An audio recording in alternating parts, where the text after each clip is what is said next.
Sa paanan ng kabundukan ng Sierra Masubat, may isang malawak ngunit masukal na kagubatan na bihirang pasukin ng tao. Sa pusod nito, nakatayo ang isang lumang bahay kubo. Tila karaniwang tirahan lamang ng isang pamilyang magsasaka, ngunit hindi alam ng sino man na ito'y tirahan ng lahing Gabunan. Isang sinaunang uri ng aswang na bihasa sa panggagamot at paghilom ng sugat, ngunit may kakaibang pagkain at pamumuhay. Isang dapit hapon, sa gitna ng malakas na ulan at nagngangalit na hangin, may mag-asawang basang-basa at pagod na kumakatok sa pinto ng kubo. Tok, tok, tok. May tao po ba? Maawa kayo, baka pwedeng makisilong? Humihingal na sigaw ng lalaki. Ang lalaki ay si Calando, isang kilalang albularyo mula sa lalawigan ng San Rafael, at ang asawa niya ay si Aling Milia, isa ring manggagamot na bihasa sa halamang gamot, tawas at orasyon. 3 araw na silang naglalakbay dahil may hinahabol silang masamang kulam na kailangang bawian ng bisa upang mailigtas ang isang batang nilalason ng itim na mahika.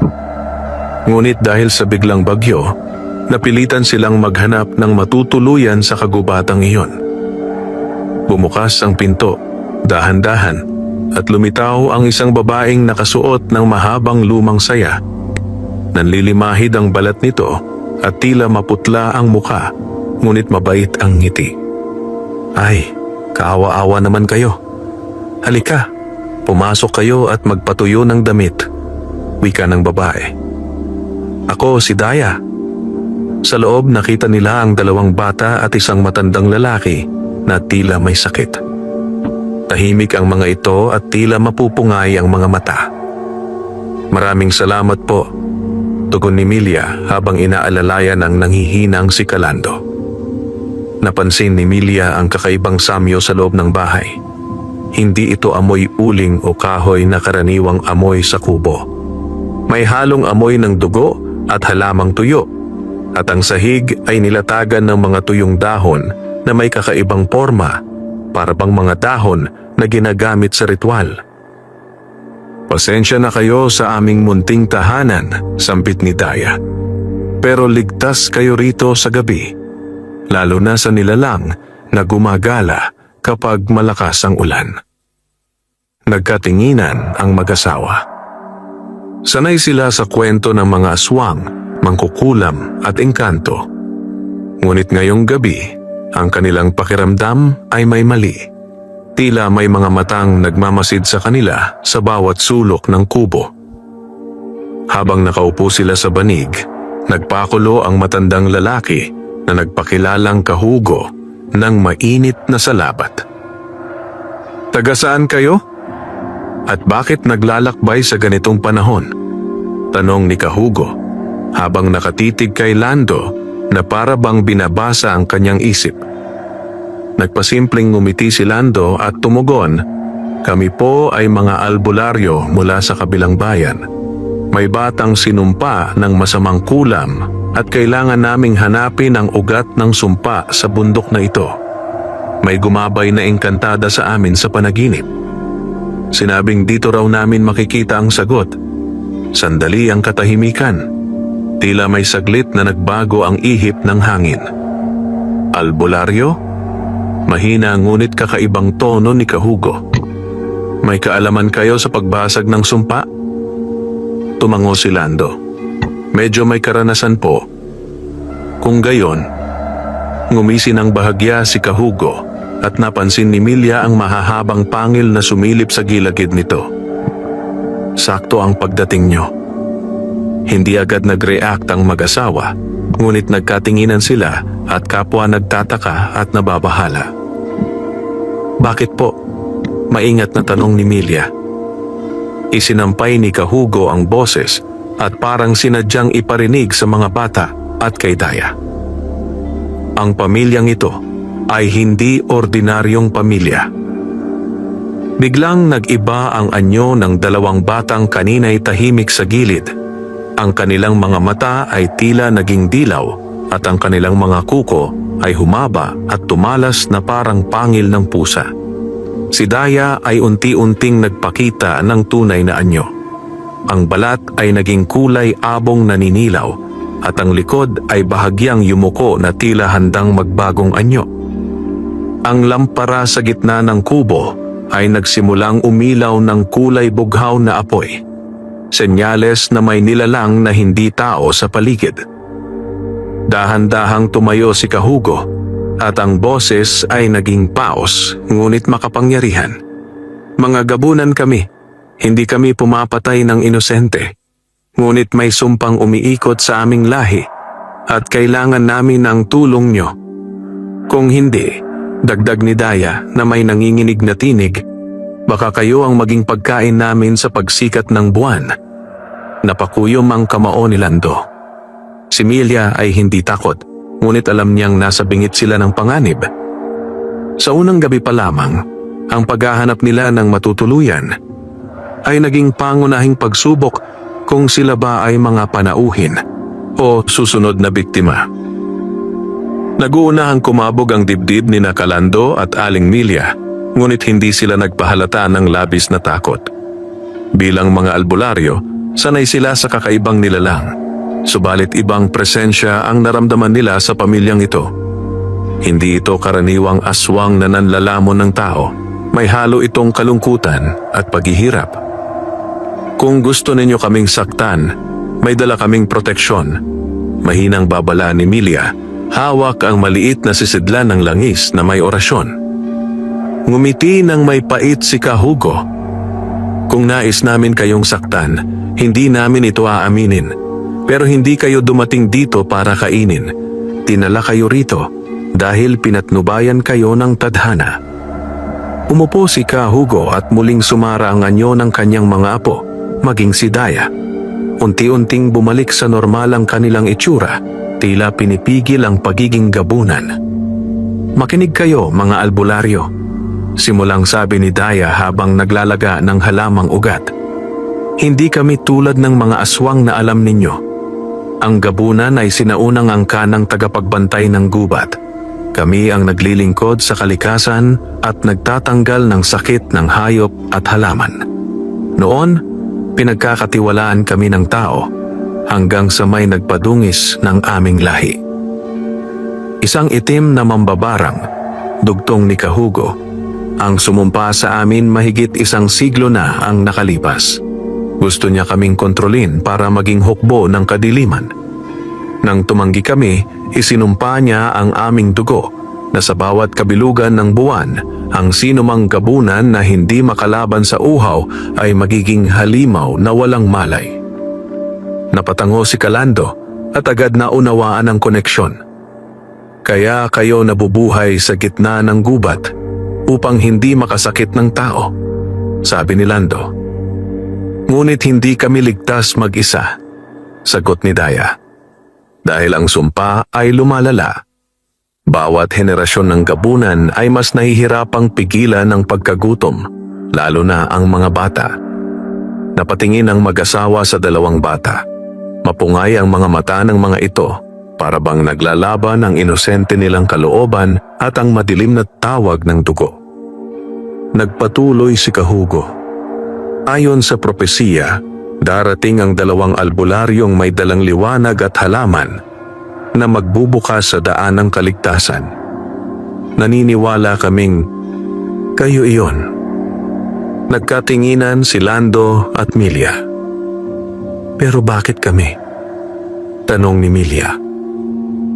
Kinuha ni Daya ang maliit na kahong-kahoy sa ilalim ng banig. Binuksan niya ito at lumabas ang isang tuyong dahon ng halamang gubat na kumikislap sa liwanag ng lampara. Kilala niyo ang halamang ito? Tanong ni Daya. Napalaki ang mga mata ni Milia. Ang dahon ng sipres ng lunas itim? Akala ko alamat lang ito.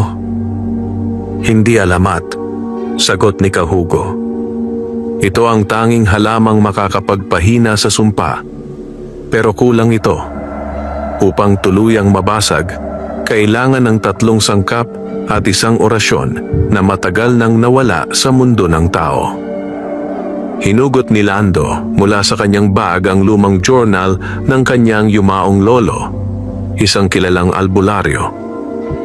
Teka, may nabanggit ang lolo Simeon ko tungkol sa isang ritual. Putol gapos ng lahing nilaon na pangbasag ng pangmatagalang sumpa ng dugo. Napasulyap ang mag-asawang gabunan sa isa't isa, tila umusbong ang maliit na pag-asa. Kung tama ang iniisip ni Lando, marahil sila nga ang tanging may kakayahang tumulong. Subalit dumilim ang ekspresyon ni Kahugo. May kapalit ang ritual na iyan, anya. Hindi basta-basta binabasag ang sumpa ng dugo. Kapalit nito ang isang sakripisyo ng buhay at kailangang kusang loob. Natahimik ang lahat. Ang ulan sa labas ay biglang sumigaw ng malakas na bagsak, tila nakiramdam sa bigkas ng salitang sakripisyo. Bakit ninyo ito sinasabi sa amin ngayon? Tanong ni Milya. Hindi ba kayo natatakot na baka tumakas kami at ibunyag ang sekreto nyo? Ngumiti si Daya ng mapait at puno ng lungkot. Hindi lahat ng tao ay marumi ang puso. Ngunit kayo, nakita namin ang sinag ng malasakit sa inyong mga mata, hindi takot. Tumindig si Kahugo at nagbukas ng bintana. Sa malayo may narinig silang huni ng kakaibang nilalang. Parang halinghing ng aso pero may halong iyak ng sanggol. Malapit na ang kabilugan ng buwan, wika niya. 3 gabi na lang. Huminga ng malalim si Lando. Kung ganoon, gusto ninyong tulungan namin kayo bago kayo tuluyang maging halimaw? Tumango ang pamilya. Ngunit bago pa sila makapagpatuloy ng usapan, tok, tok, tok. May kumatok mula sa labas ng kubo.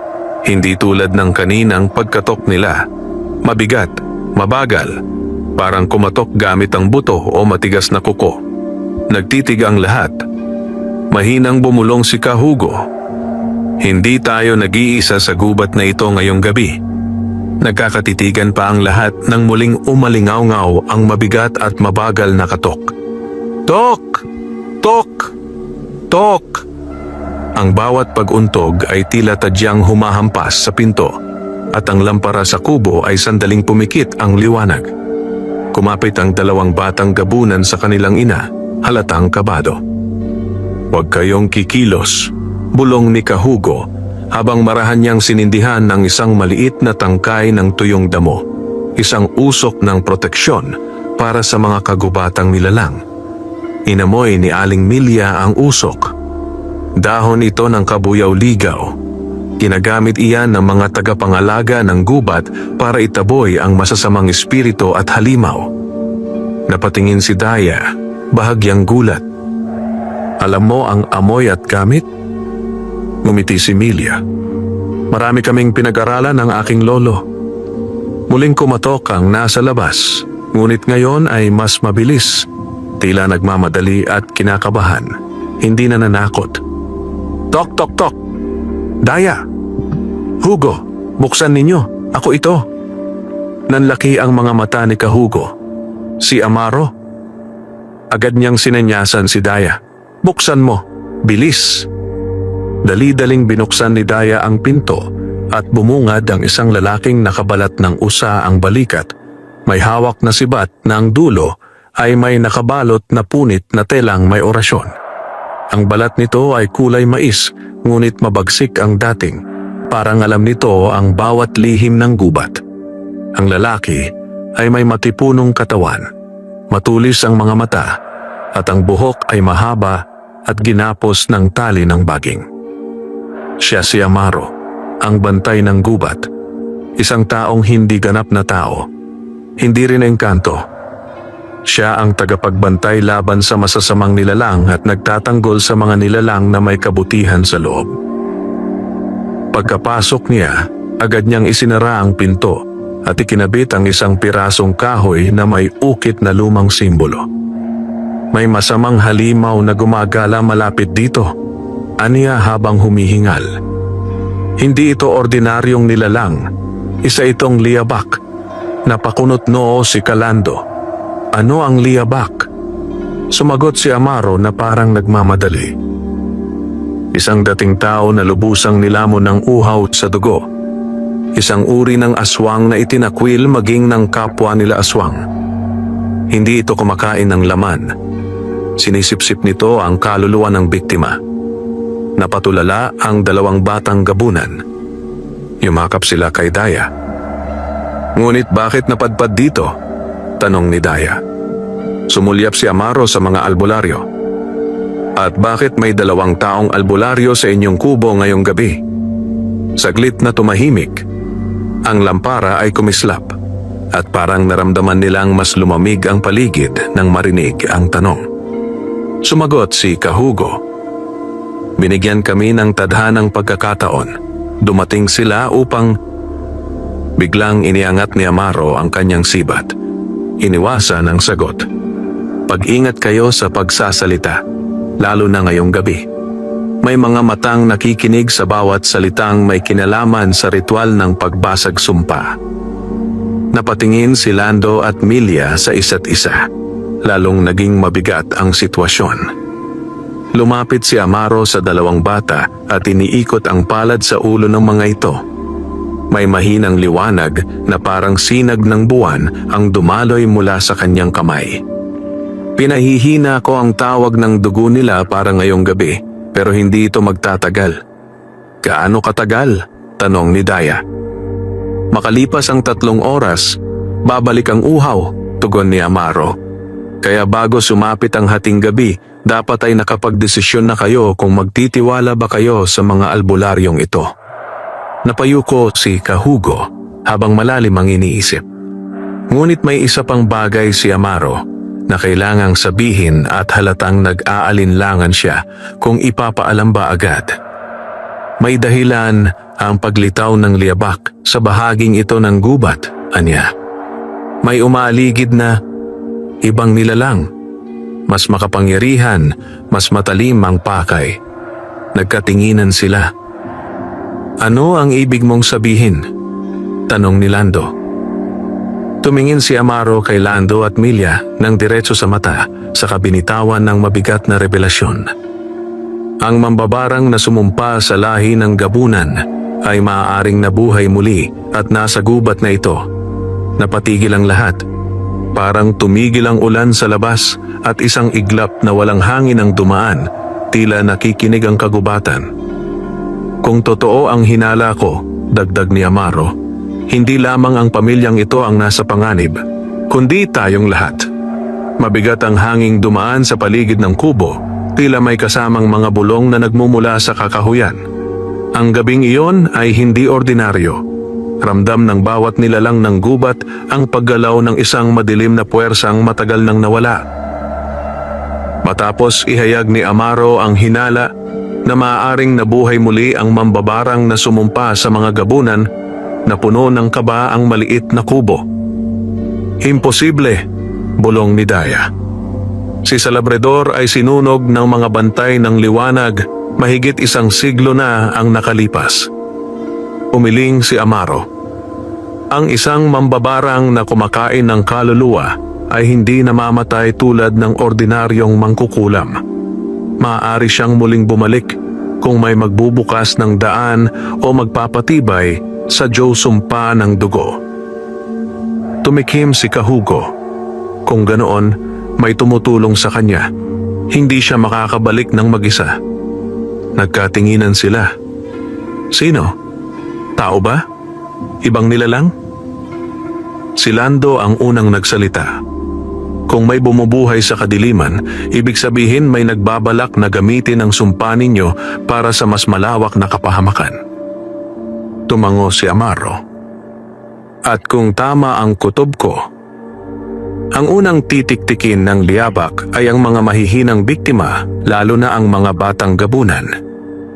Niyakap ni Daya ang kanyang mga anak. Hindi namin hahayaang mangyari yon. Lumapit si Milia at pinisil ang kamay ng ina. Hindi kayo nag-iisa. Tutulong kami kahit delikado. Saglit na tumitig si Amaro kay Milia at doon unang nag-iba ang tono niya.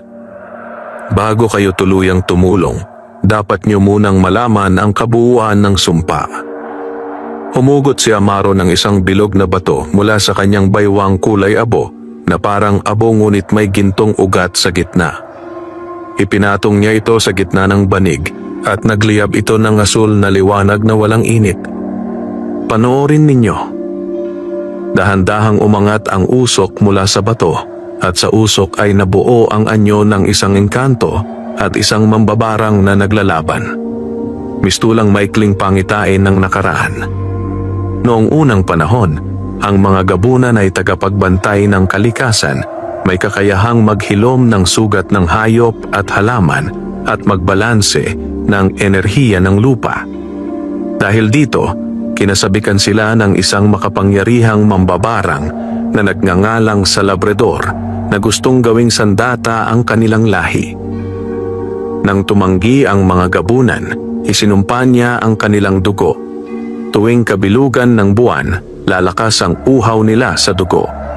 Ngunit dahil mga nilalang silang may kabutihan, pinili nilang magkulong sa kagubatan upang hindi makasakit ng tao. Ngunit bago mapuksa si Labrador, nagwika siya ng huling pangako.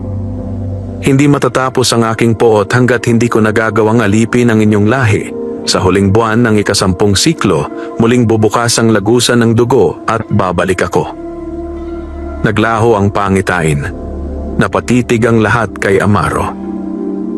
Ngayong buwan, ika-10 siklo na, aniya. Kaya nagsisimulang magparamdam ang kanyang mga alagad. Hindi pa man sila nakakahinga mula sa revelasyong iyon. Biglang may kumalabog sa bubong. Dash, dash, Tad! Napahawak sa sibat si Amaro.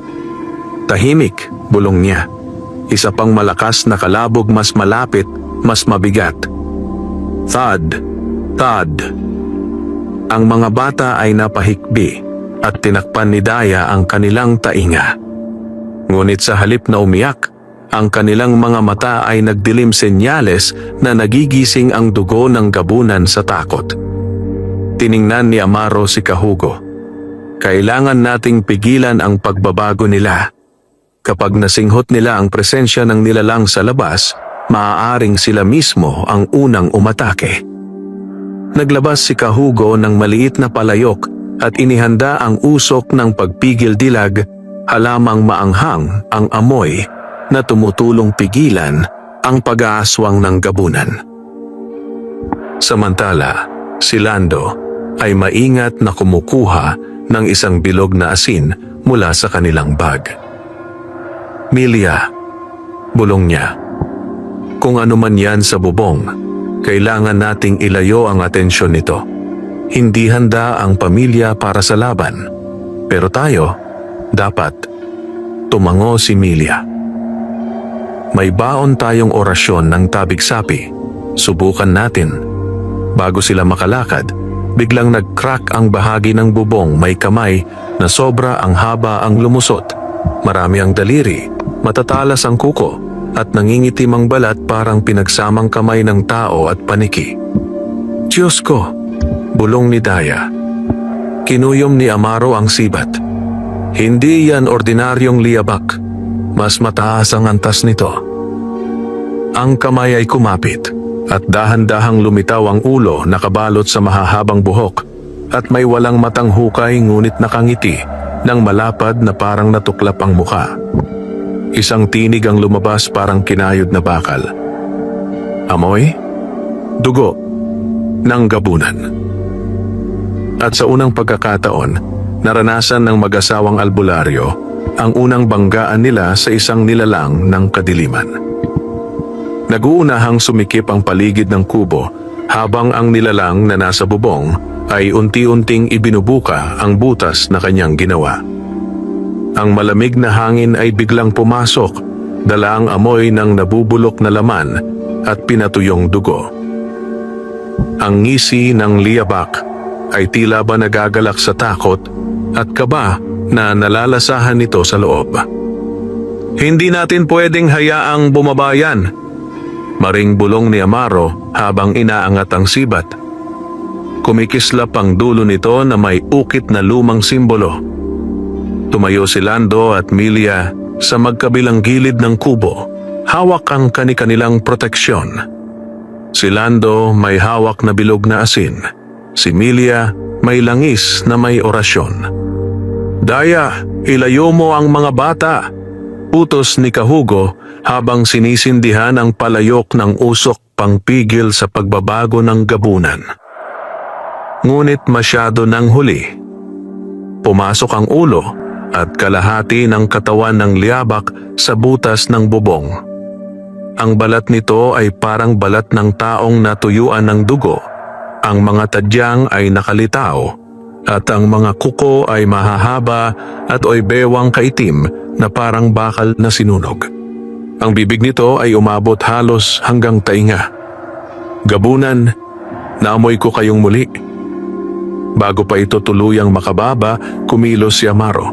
Tumalon siya at itinarak ang sibat sa braso ng liabak. Skrak! Umalingaw-ngaw ang matinis na hiyaw ng halimaw, hindi tulad ng sigaw ng tao, kundi parang pinagdikit na iyak ng sanggol, huni ng ibon at daing ng hayop. Napaatras ito, ngunit hindi bumitaw sa bubong. Mabilis na kumilos si Milia at binuhusan ang kamay ng halimaw ng langis. Sa ngalan ng liwanag, isara ang lagusan ng dilim. Nag-alsa ang usok mula sa langis at sumimangot ang liabak, ang balat ay nagbitak at tila sinusunog ng dasal. Ngunit hindi pa rin ito bumitaw. "Hindi sapat," bulong ni Lando. "Kailangan natin ng kombinasyon."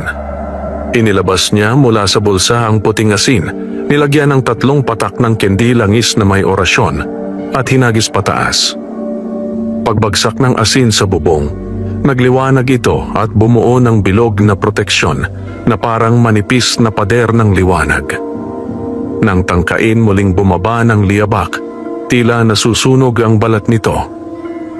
Ngunit ngumisi ang halimaw, tulad ng may nalaman. "Hindi ninyo ako mapipigilan ng matagal. Hindi ako nag-iisa. Nagulantang ang lahat." "Anong ibig mong sabihin?" singhal ni Amaro. Nag-iba ang boses ng liabak, naging mas malalim, mas makapangyarihan, at tila may ibang nilalang na nangungusap sa loob nito. "Ang tagapagbalik ng sumpa ay nakatingin na sa inyo." At bago pa nila maunawaan ang kahulugan, umuga ang lupa. Mapurol at mabigat ang pagyanig, parang may dambuhalang paa na tumapak malapit sa kanilang lugar. Ngunit walang nilalang sa labas na nakikita. Ang mga bata, kahit may usok ng pagpigil, ay nagsimulang tumaas ang temperatura ng katawan at nanginginig. Nagdidilim ang kanilang mga mata, senyales na gumagala ang dugo ng gabunan. "Hindi magtatagal at magbabago sila kung manatili tayo," bulalas ni Daya, halos maluha. Nagpa siyang mabilis si Kahugo. "Kailangan nating lumabas at ilayo ang laban dito. Ang kubo ay sagradong lugar, hindi dapat madungisan ng dugo at sumpa." "Tama," dagdag ni Amaro. "Kung dito tayo lalaban, baka masira ang proteksyon ng tahanan nila at makapasok ang mas malaking panganib." Nagkatinginan sina Lando at Milia. Sila ang nagdala ng pag-asa, ngunit ngayon sila rin ang kailangang magpasya ng direksyon. "Kung lalabas tayo," babala ni Milia, "baka mas malakas ang liabak sa dilim ng gubat. Pero kung mananatili tayo," tugon ni Lando, "baka sumabog ang sumpa sa mga bata." Isang desisyong hindi pwedeng ipagpaliban. Hinugot ni Amaro ang sibat at ipinasa ang isang maliit na talisman kay Lando. "Panandalian itong aalisin ang amoy ng dugo ninyo para hindi ka kaagad target ng halimaw." Huminga ng malalim si Lando, saka tumango sa lahat. "Kung lalabas tayo, sabay-sabay. Walang mahuhuli, walang iiwan." Si Kahugo ang nagbukas ng maliit na pintong likuran ng kubo, daanan na alam lamang ng angkan ng gabunan. Ngunit bago sila makalabas, muling nagsalita ang liabak. Sa tinig ng 2 boses nito at boses ng mambabarang na tila nasa loob ng kaluluwa niya. Kung akala nyo'y kayo ang hinahanap, nagkakamali kayo. May isang taong kasama ninyo na mahalaga sa amin. At doon, sabay-sabay sila napalingon kay Milia. Bakit siya? Ano ang koneksyon ni Milia sa sumpa at sa mambabarang? At bakit sa lahat ng tao, siya ang gustong makuha?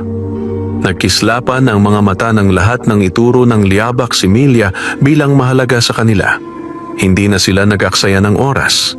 Sa hudyat ni Amaro, mabilis silang lumabas sa likurang pintuan ng kubo.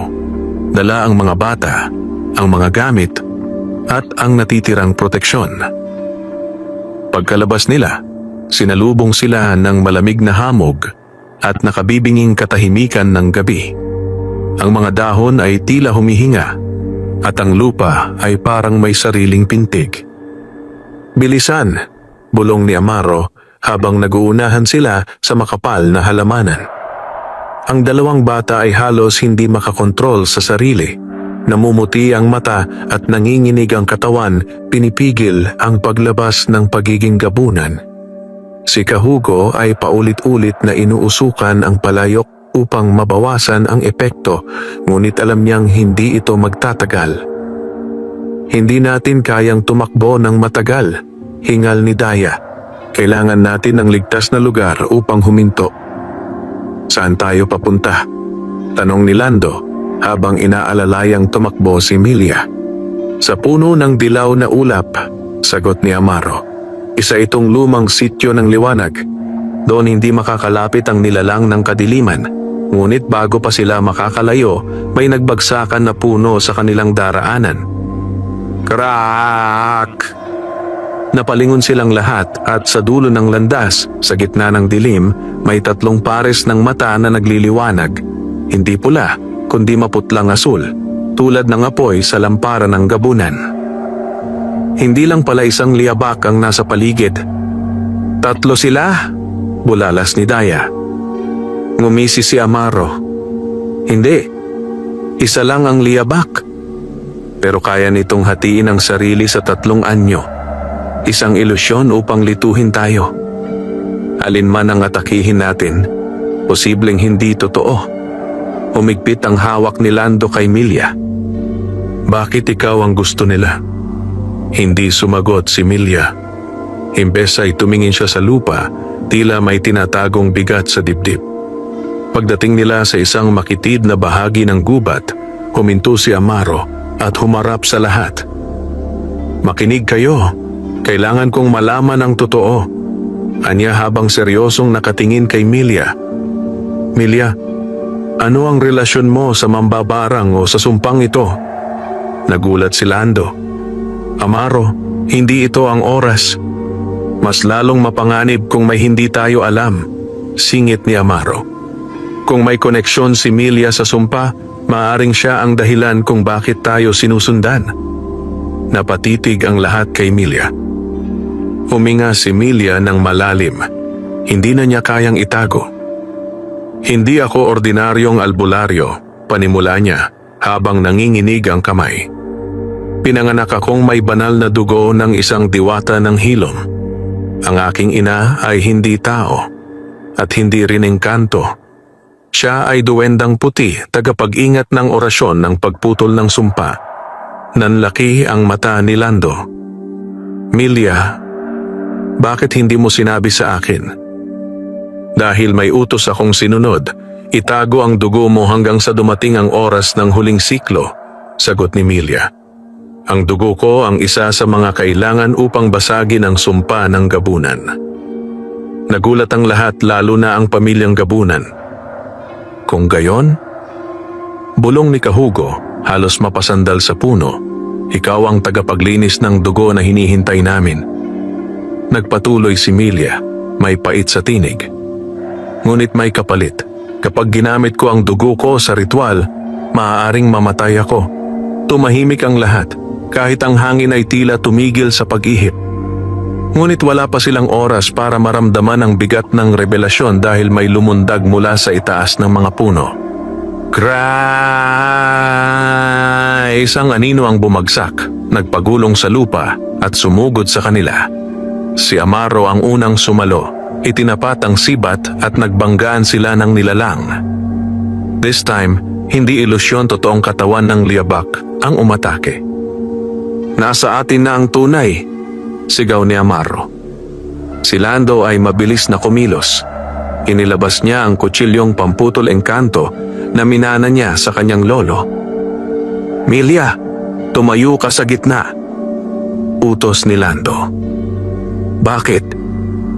Gagamit tayo ng bilog ng liwanag.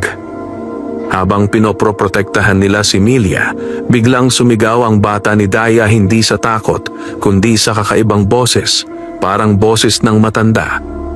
Darating ang ikalawang dilim. Tumakbo kayo sa ilaw. Napatingin silang lahat. Ang mga mata ng bata ay tila may nakapasok na anino. Isang babalang hindi nito sariling salita. May mas paparating, bulong ni Amaro. Hindi ito ang tunay na panganib, ito'y paunang babala lamang. Sa gitna ng kaguluhan, isang kakaibang liwanag ang sumiklab sa kamay ni Milia, hindi niya sinasadya. Ang liwanag ay ginto at bughaw, kulay ng diwata ng hilom. Nalusaw ang unang hampas ng Liabak parang tinamaan ng kidlat. Napaatras ang halimaw at nagngangalit. Ngunit ang paggamit ni Milia ng kapangyarihan kahit sandali ay tila nagpadala ng alon ng enerhiya sa buong gubat. At sa malayo, mula sa kaibuturan ng kadiliman, may isang tinig ang tumugon. Isang boses na hindi dapat marinig ng sino mang buhay. Sa wakas, nakita na kita, tagapagputol ng dugo. Hindi iyon Liabak. Hindi iyon engkanto. Hindi rin tao. Ito ang boses ni Salabredor.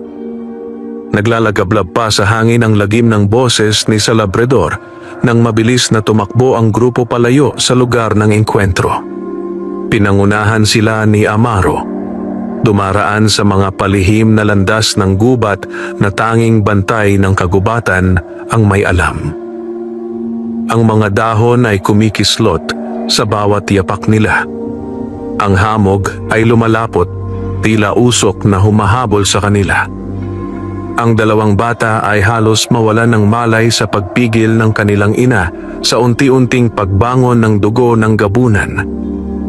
Mama, ang init, ungol ng isa. Konti pa anak, konti na lang, sagot ni Daya habang halos mangiyak-ngiyak. Habang tumatakbo, sumulyap si Lando kay Milia, maputla ito at nanginginig.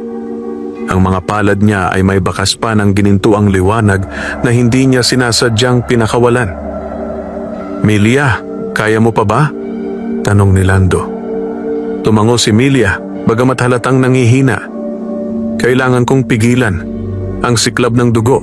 Kung magagamit ko ulit ang liwanag, baka mahigop ni Salabredor ang enerhiya ko.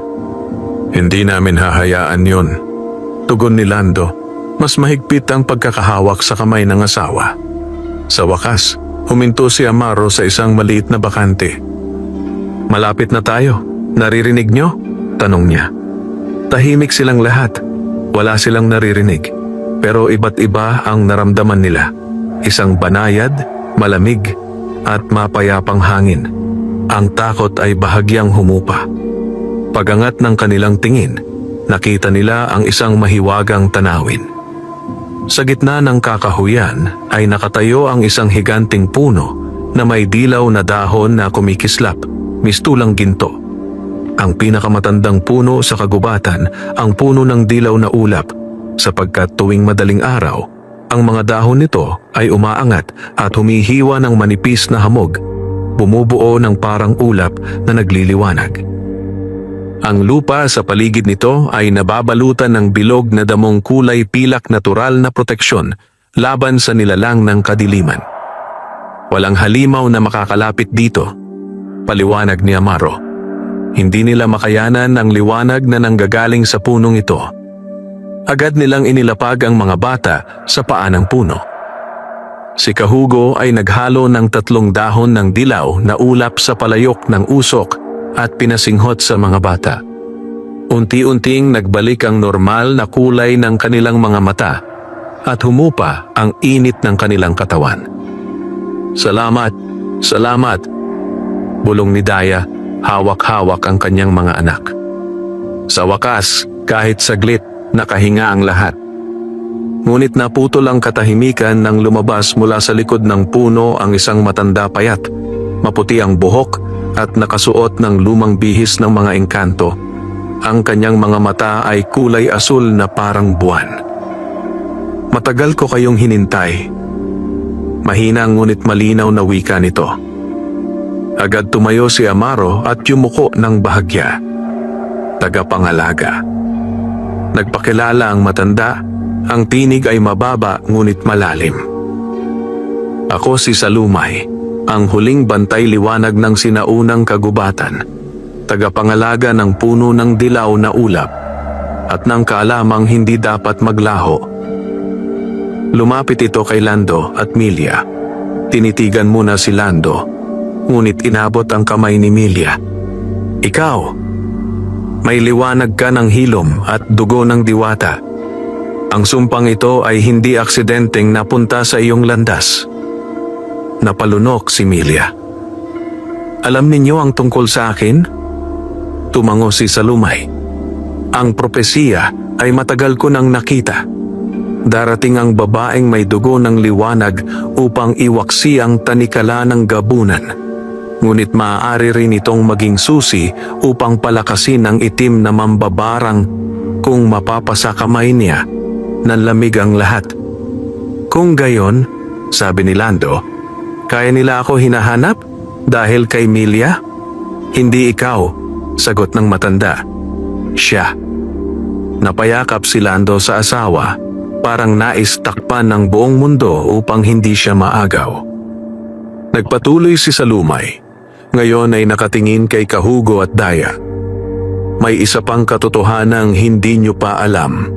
Ang sumpa ng gabunan ay hindi lamang inilapat sa dugo. May nakatagong susi ang mismong angkan ninyo. Napakunot noo si Kahugo. Ano ang ibig nyo?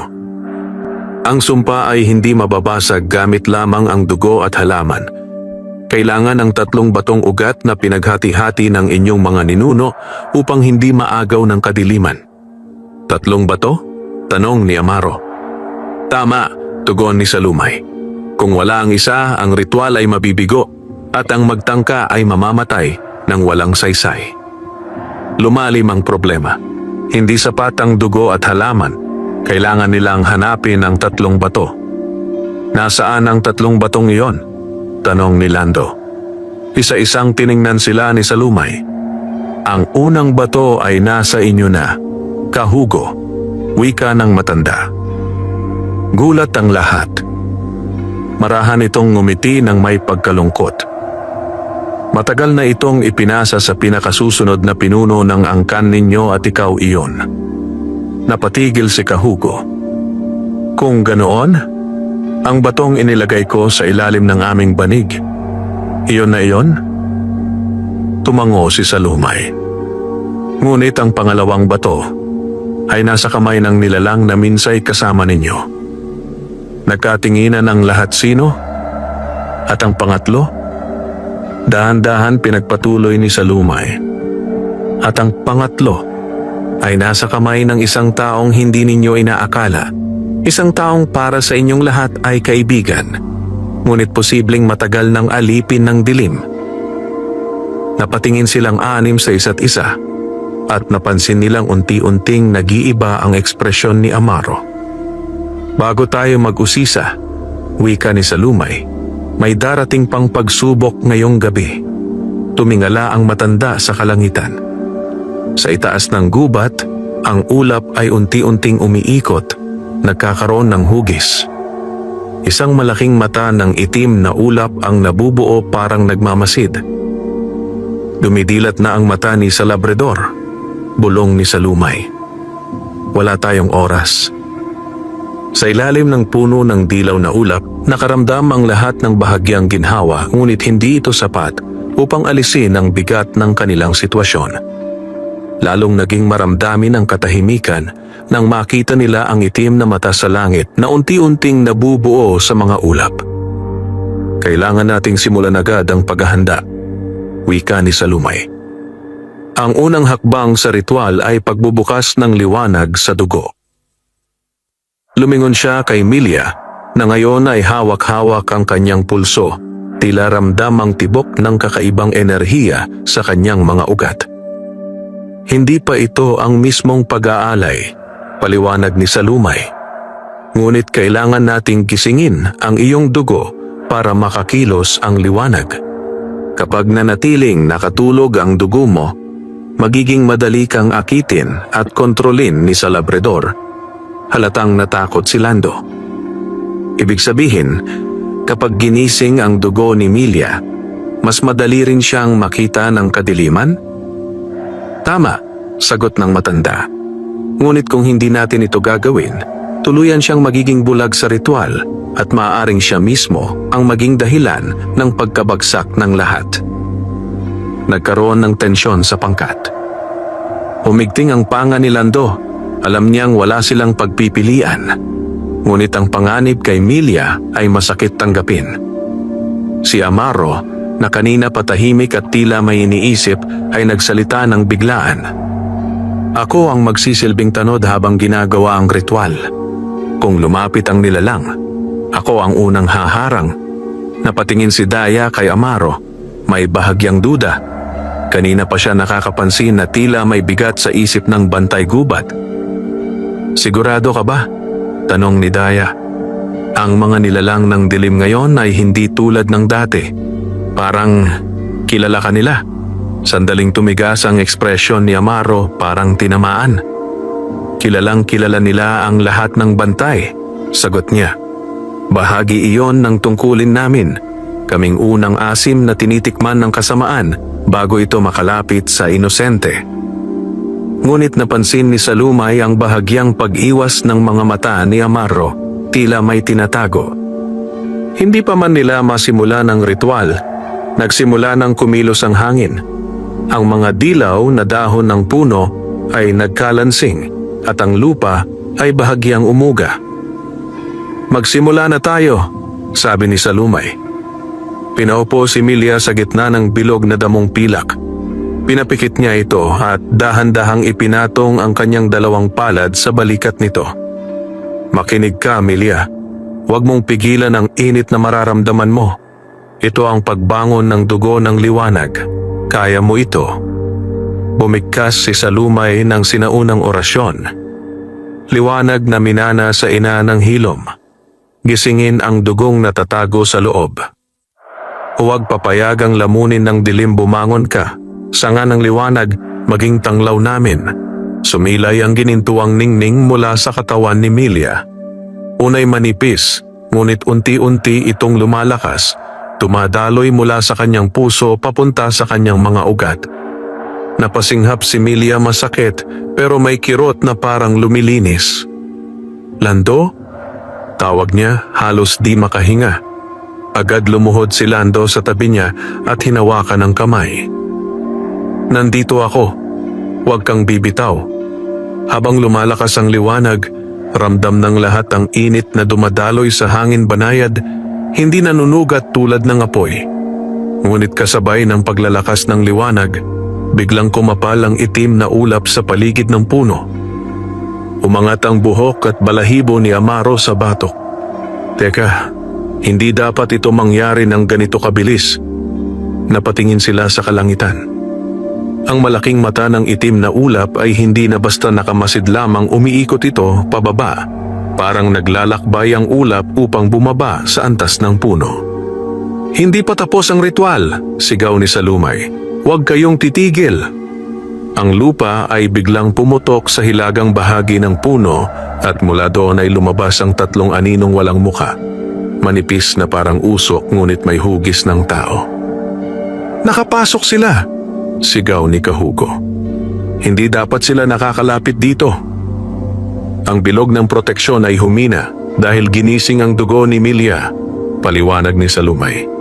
Ang liwanag ay umaakit ng kadiliman gaya ng apoy sa gamo-gamo. Itinaas ni Amaro ang sibat. Akin na ang mga ito. Ngunit bago siya makasugod, nagsalita si Lando. Huwag kang mag-isa. Magkasama nating haharapin. Ngumiti si Amaro ng mapait. Hindi mo ako kilala, Lando. Ako ang ipinanganak para dito. Kaya kong harapin. Hindi niya natapos ang pangungusap. Dahil isa sa mga anino ay dumiretso kay Milia. At ang ikalawa ay sumakmal kay Daya at sa mga bata. At ang ikatlo pumosisyon sa likod ni Amaro, halos nakadikit sa anino niya parang inaangkin siya. Si Lando ay napasigaw. Amaro, nasa likod mo! Ngunit nang lumingon si Amaro, huli na ang anino ay pumasok mismo sa likod niya, parang usok na sumanib sa kanyang laman. Napaurong si Amaro, napahawak sa ulo, at ang kanyang mga mata ay nag-itim. Hindi. Daing niya, pinipilit lumaban. Tumingin si Salumay, halata ang takot sa kanyang muka. Hindi ordinaryong anino, anino yan ng sumpang dugo. At kung sino man ang unang masisidlan, maaaring maging instrumento ng kadiliman. Ang mata sa langit ay lalo pang lumaki. At ang tinig ni Salabredor ay muling sumingit sa hangin mas malinaw kaysa dati. Isa sa inyo ang magiging pintuan ko. Hindi nila alam kung si Milia, ang mga bata o si Amaro ang magiging daan ng pagpasok ng mambabarang sa kanilang mundo. Nagkakagulo na sa ilalim ng puno ng dilaw na ulap. Lumalakas ang kidlat sa langit. At ang mata ng kadiliman ay unti-unting bumababa, tila ba may puwersang humihigop sa liwanag ni Milia.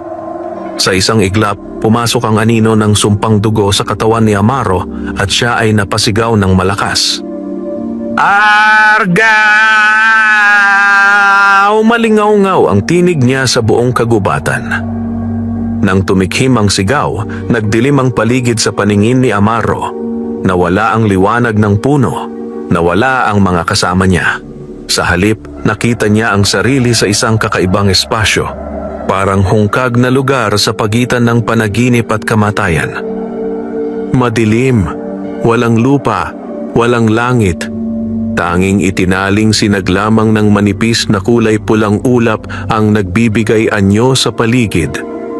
Nakatayo sa gitna si Amaro, hinihingal at nanginginig ang mga kamay. Nasaan ako?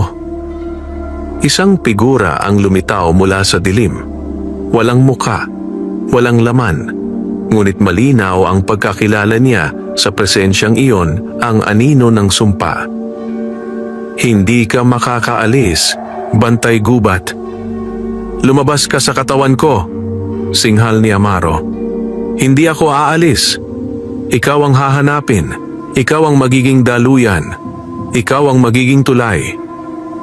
Hindi ko kailanman pagtataksilan ang kagubatan, sigaw ni Amaro.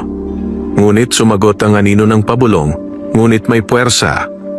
Hindi ko kailangan ng pahintulot mo, may itinatago kang takot, at doon ako papasok. At nagbago ang anyo ng anino. Unti-unting nagkaroon ng hugis, at nang makumpleto ito, nanigas si Amaro sa pagkagulat. Dahil ang anino ay kamukha niya.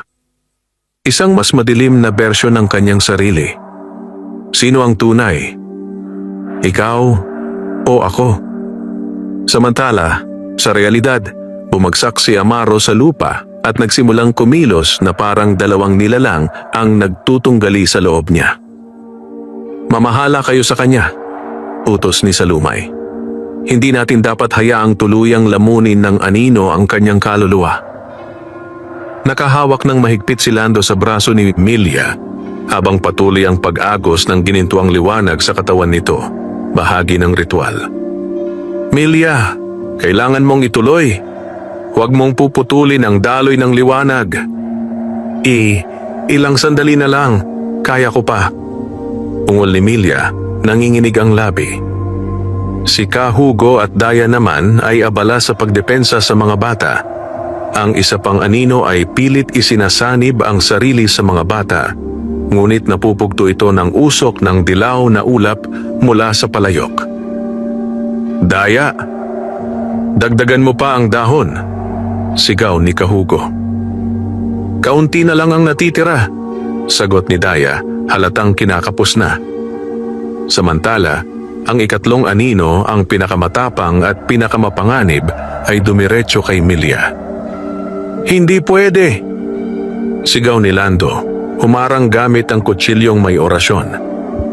Ngunit tumagos ang anino sa kutsilyo, parang usok na kayang iwasan ng anumang armas. Sa Lumay, paano natin pipigilan ang anino? Sigaw ni Lando.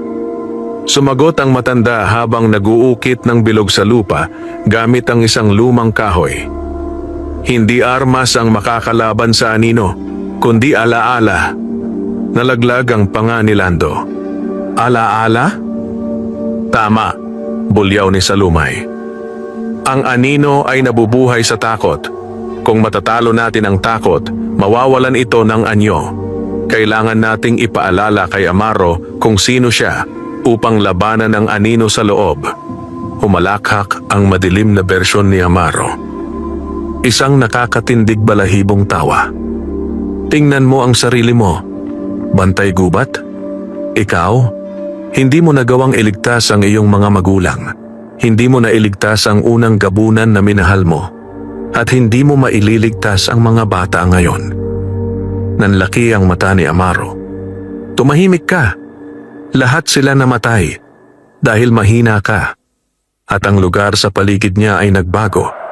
Nasa harap niya ngayon ang isang alaala ang sunog sa kagubatan noong siya ay bata.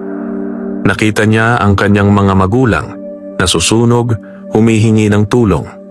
Ang batang Amaro ay umiiyak, walang nagawa. Hindi niya gustong maalala yon, ngunit pilit itong ibinabalik ng anino. Sa labas, nakikita ng lahat na umiiyak si Amaro habang nakikipagtunggali. Lando ang unang gumalaw. Lumapit siya kay Amaro, pinisilang balikat nito at ibinulong ng buong puso. Amaro, hindi ka nag-iisa. Ilang beses mo kaming iniligtas. Iligtas mo rin ang sarili mo. Sumunod si Daya na halos mawalan ng boses sa panawagan. Hindi ka mahina, Amaro. Kung hindi dahil sa'yo, matagal na kaming nilamon ng kagubatan. At sa huli, humawak ang isa sa mga bata sa kamay ni Amaro, isang inosenteng hawak, puno ng tiwala. Tito Amaro, huwag mo kaming iwan. Nang marinig niya ang mga salitang iyon, umaling-aungaw ito sa loob ng isip niya parang bitak ng liwanag sa kadiliman. Hindi ako mag-isa, bulong ni Amaro. At sa unang pagkakataon, uminit ang kanyang dibdib, hindi dahil sa galit, kundi dahil sa alaala ng mga taong iniligtas niya at nagtiwala sa kanya. Ako ang bantay gubat at hindi mo ako masisira. Sa isang iglap, isang liwanag ang sumabog mula sa dibdib ni Amaro sa loob ng kanyang isip at ang madilim na bersyon niya ay napaatras, nagsisigaw. Hindi ka mananalo, Amaro, dahil hindi ikaw ang huling pinipili. Hindi natapos ang anino sa sasabihin dahil sinuntok ito ni Amaro gamit ang liwanag. At pumutok ang dilim. Sa isang malakas na paghinga, nagising si Amaro. Huminto ang panginginig ng kanyang katawan at ang mga mata niya ay bumalik sa normal. Ngunit bago pa sila makapagdiwang, lalong lumaki ang mata ng kadiliman sa langit at bumuka ito parang bibig. Isang malalim, nakakadurog kaluluwa na tinig ang umalingaw-ngaw. Masarap ang kaba ninyo. Sino sa inyo ang una kong sisidlan? At isang mahabang kamay na gawa sa ulap at anino ang bumaba mula sa kalangitan. Nakalahad, handa nang dumampot ng unang kaluluwa. Bumaba ang mahabang kamay mula sa langit, parang higanting aninong may mahahabang daliri na kayang dukutin ang mismong kaluluwa. Ang lupa ay umuga, ang mga dahon ng puno ng dilaw na ulap ay nalagas, at ang bilog ng proteksyon ay kumurap-kurap. Walang gagalaw, sigaw ni Salumay. Kung sino man ang unang kumalas sa bilog, siya ang kukunin. Si Milya, nasa gitna pa rin ng ritual, ay halos mawalan ng malay. Patuloy na dumadaloy mula sa kanyang dibdib ang ginintuang liwanag, ngunit dahil sa pag-atake, ito ay parang hinihigop pataas. Sa lumay, malalaso ng liwanag ni Milia kapag hinawakan ng kamay na yan. Sigaw ni Kahugo. Alam ko, sagot ng matanda. Kailangan nating tapusin ang unang yugto ng ritual bago ito sumayad sa kanya. Itinaas ni Salumay ang kanyang tungkod at binigkas ang unang selyo ng ritual. Sa liwanag ng ugat, basagin ang unang tanikala. Nagliyab ang bilog ng damong pilak sa paligid ni Milia, naging kulay ginto. Si Milia ay napasigaw. Hindi ito sigaw ng sakit lamang, kundi parang hinahatak ang kaluluwa niya palabas. Lando, humihingal niyang tawag. Kapag bumigay ako, huwag mo akong habulin. Mariing umiling si Lando. Hindi kita pababayaan kahit saan ka dalhin. Ngunit bago siya makalapit, hinawakan siya ni Salumay sa balikat. Kung gagalaw ka, mapuputol ang ritual at mamamatay siya. Tumigil si Lando, nanginginig, napaluha, ngunit hindi kumalas ang tingin kay Milia. Samantala, si Amaro, bagong gising mula sa pakikipaglaban sa anino sa loob ng isip niya, ay muling tumayo. Ngayon, ang kanyang mga mata ay may bakas ng liwanag, tanda ng paglampas niya sa unang pagsubok. Hinugot niya ang sibat at tumayo sa pagitan ni Milia at ng kamay ng ulap. Kung gusto mong kunin ang isa sa amin, bulong niya habang inaangat ang sandata. Ako muna. Biglang bumilis ang pagbaba ng kamay ng kadiliman, parang kidlat na naglalayong sunggaban ang sinumang mahawakan. Amaro, umilag! Sigaw ni Lando. Ngunit imbes umiwas, sumugod si Amaro pataas, sinalubong ang kamay at ibinaon ang sibat sa gitna nito. Boom! Isang pagsabog ng anino at apoy ang lumipad sa ere. Ngunit ang sibat ni Amaro ay nahigop at pati ang braso niya ay nahatak ng kamay ng kadiliman. Ah! Sigaw ni Amaro habang hinihila pataas. Milia! Tapusin mo! Sigaw ni Salumay. Napatingin si Milia kay Amaro, puno ng luha ang kanyang mga mata. Alam niya, kung itutuloy niya ang ritual, hindi niya matutulungan si Amaro at posibleng mawala ito. Kung ititigil niya, masasayang ang lahat at posibleng maglaho ang buong pamilya ng gabunan. Umiyak siya, ngunit pinaagos ang natitira niyang lakas. Sa ngalan ng dugo ng liwanag, binubuksan ko ang unang selyo. Liwanag! Isang nakakasilaw na liwanag ang sumabog mula sa katawan ni Milia. Tinamaan ang kamay ng kadiliman at naputol ang dulo nito, parang sinunog na usok. Ang ulap sa langit ay napahiyaw ng napakalalim na tinig. Ag! Hindi pa tapos ito. Hindi pa. Ang natitirang braso ng kadiliman ay umatras, naglaho sa ulap, at unti-unting nag-dissipate ang mata, ngunit bago tuluyang mawala, binitawan nito ang isang huling babala. Nagising ang dugo. Sa susunod na yugto, may babagsak sa inyo. Pagbagsak ng liwanag, nawalan ng malay si Milia. Nasalo siya ni Lando bago ito bumagsak sa lupa. Milia? Milia! Gumising ka! Nanginginig ang boses ni Lando. Huminga si Milia mahina, ngunit buhay. Lando, tapos na ba ang unang bahagi? Bulong niya. Tumango si Salumay. Tapos na. Nabuksan mo ang unang selyo. Napaupo si Lando, hawak-hawak ang asawa. Napahinga ng malalim. Ngunit agad nilang napansing may isa pang hindi gumagalaw. Si Amaro. Nakahandusay siya ilang hakbang mula sa bilog, walang imik, nakatalikod. Ang braso niyang kanina'y hinatak ng kamay ng kadiliman ay nawala mula sa siko, parang sinunog ng anino. Amaro! Sigaw ng lahat, sabay-sabay nilang nilapitan. Bumuka ang mata ni Amaro, mahina ngunit may ngiti. Buhay pa kayo. Iyon ang mahalaga. Umiyak si Daya. Amaro, ang braso mo. Ngumiti siya, kahit masakit. Mas mabuti ng braso ko, kaysa si Milya ang makuha. Ibinaling niya ang tingin kay Lando. Protektahan mo siya, Lando. Protektahan mong lahat sila. Hindi ko alam kung may natitira pang lakas ako sa susunod na yugto. Pero lalaban pa rin ako. Sa wakas, tumahimik ang kagubatan. Ang mga dahon ng puno ng dilaw na ulap ay muling kumislap. Hudyat na ligtas sila pansamantala lamang. Ngunit malinaw sa lahat, ito ay unang yugto pa lamang. Ang sumpa ay may 3 selyo. At sa susunod na yugto, gaya ng babala, may babagsak sa kanila. Wakas.